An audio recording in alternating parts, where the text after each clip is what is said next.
little humans. I got something. I got this a while ago, and I've been meaning to put it on my toolbox, but I got like middle of winter. That thing sticks to cold things. And I haven't figured out where to put it because it's a sticker. I'm thinking maybe I should put it. I'll show you. I think I should put stickers up there. A little sticker thing because there's cabinets there. But I don't want to lose them. Like, it sucks getting a sticker and it falls off and you can't really do something with it. So I'm like thinking maybe a sticker book. Kind of like a collector card thing. I don't know. Anyway, Arco, thanks for the sticker. Even though you sent me I did a video of the mug and all that, but this is, I'm bringing it actually to the garage because it was on my other workbench. I didn't want to get wrecked. So we have we also have a wood metal garage sticker. That is somewhere in here. Where the hell it went? I don't know. I think my daughter stole it.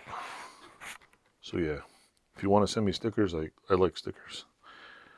I apologize because I do not have any stickers. Anybody?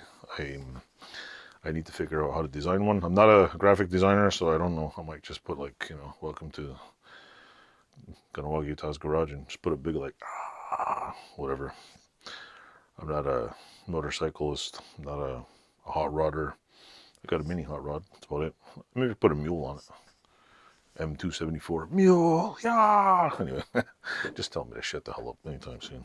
Anyway, that's that little short video. So thanks for watching. Stay tuned and keep it real, I guess. Adios. Oh, and don't forget to smash the subscribe button. Smash it. Just like take your hand, just don't hurt yourself when you break your screen.